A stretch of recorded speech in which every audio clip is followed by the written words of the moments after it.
Good afternoon, Remax Associate Agents. Hey, Rob Oakey here with this week's Broker Minute. Hey, I want to talk about two specific addenda that are being used and the effective way of using them. First, I'd like to talk about the backup addendum and whether or not this requires written authorization from the buyer in order to market this. First, right out of the gate with that, the answer is no. This does not require authorization from the buyer to, if the seller wishes to advertise the property as a backup status and for the chance of finding new buyers in the event that the primary offer would cancel. If this is being advertised as a backup, that's what you're doing. If you receive another offer and you accept this other offer with the backup addendum included as part of that offer, you want to do that so you can avoid selling the house twice. Then this offer is only going to occur in the primary position if the existing primary offer were to cancel, and so therefore the secondary backup offer then takes the primary offer position. So it does not require written authorization from the buyer. The other would be the active time clause, which does require authorization from the buyer, because the difference between using that versus only using the backup is this one: if the seller does accept a backup offer when the time clause is initiated, and you give notice to the buyer, then it forces the buyer to decide whether they're going to remove their contingencies or not. If they decide to remove their contingencies, they'll be able to continue with moving forward with the transaction in the primary position. Otherwise, if they do not, I think it's 4 days after they get notification, then the contract actually becomes immediately canceled, and then the seller will be able to move forward with the secondary backup offer on that deal. So let's look at those documents and then we can break some of the information up with it real quick.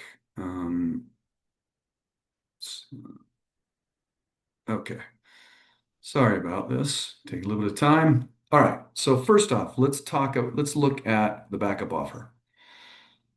So this offer is exactly what it is. It's saying the secondary backup offer. Buyer acknowledges that the Rep C is a backup contract and the seller has already contracted to sell the property to another based on a primary contract. The primary contract was accepted on this date. Okay, first thing, buyer already understands that's the case. The other thing about that, even though they've got a backup offer there, the seller still has the right at their sole discretion to amend that primary contract. So it doesn't mean that any changes automatically call that first primary offer to be dead. That first primary offer would have to be canceled in order to initiate this secondary backup offer. Termination of this contract. If the primary contract is canceled or withdrawn, seller will, within 4 calendar days of such event, provide buyer with written notice of such termination. Upon buyer's receipt of the notice, this backup contract shall become the primary contract. So again, the whole purpose of having this addendum is to avoid selling the house twice.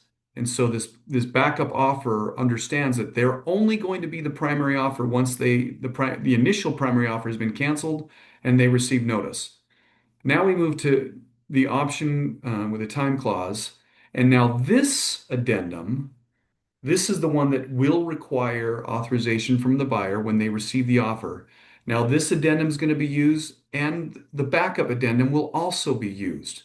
So let's talk about what this one's going to jump into. So the right to accept backup offers or other offers.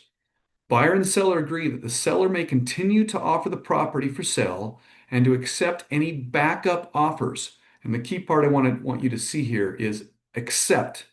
It's not that they just receive the offer. They actually have to accept this backup offer in order to initiate the next steps. Seller and seller's sole discretion may notify the buyer in writing of an accepted backup offer, not of an offer, of an accepted backup offer.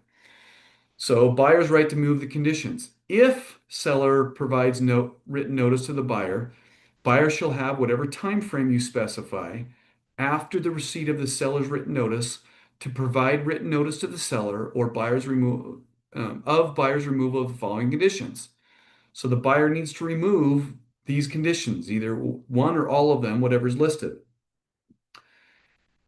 If the buyer chooses not to remove those conditions, if buyer does not the remove from the REPC the above checked conditions within the time specified in 1.B, sorry, of the addendum, then the REPC will automatically become canceled, in which instance the earnest money deposit or deposit shall be released by buyer.